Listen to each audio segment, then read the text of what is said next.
So in the previous class we have started module 3 and it was about fiber reinforced concrete.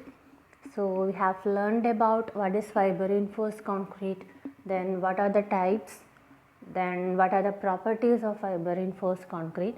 Today we are going to learn the stress strain behavior of fiber reinforced concrete. So this is the stress strain curve of a fiber reinforced concrete and an unreinforced concrete. Okay, so this is the graph showing that. Now you have to study this graph. Okay, then behavior of fiber reinforced concrete in tension. So here we have to learn about behavior of FRC in what? Tension as well as in compression.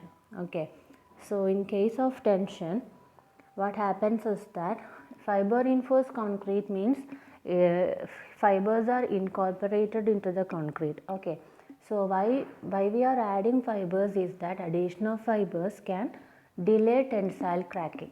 Okay, so when fibers are ductile material whereas the matrix is brittle material, so combination of these two will give a composite ductile material. Then sharing of tensile load is the most predominant feature of fiber reinforced concrete. So main purpose of addition of fiber is to make the concrete to carry tensile load. Okay. So this has been explained by Kelly through an experiment in 1970. So what he did was he investigated the pull-out mechanism. Okay, and then he obtained a load elongation curve of fibers, and he found that it depends upon the volume fraction of the fibers added into the concrete. Then what is the response in tension?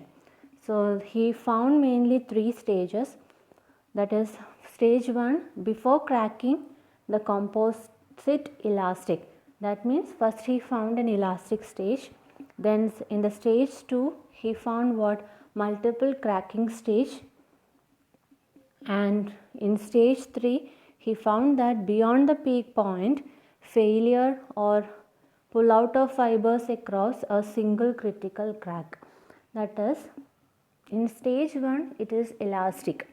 Okay, stress proportional to strain, elastic stage.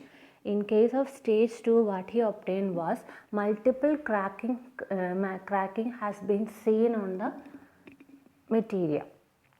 Again, in stage 3, what he found that instead of this multiple cracking, he found a single deep crack. Okay, these were the 3 stages which he observed. So this is the graph showing the load extension curve for fiber pull-out test conducted by Kelly.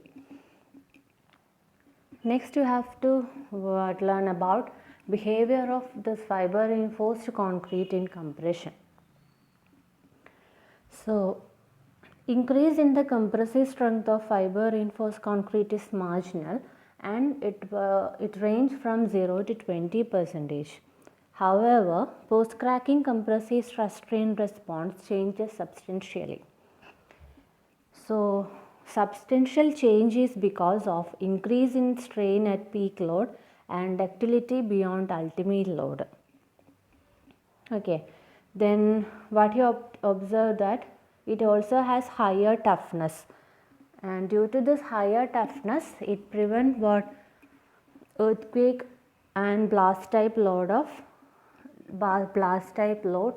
that is it prevents the failure which occur due to this earthquake loads as well as blast type of loads. Okay, next you have to study about behavior of fiber reinforced concrete in flexure, and next you have to learn about its uses. So we can continue that in the next class.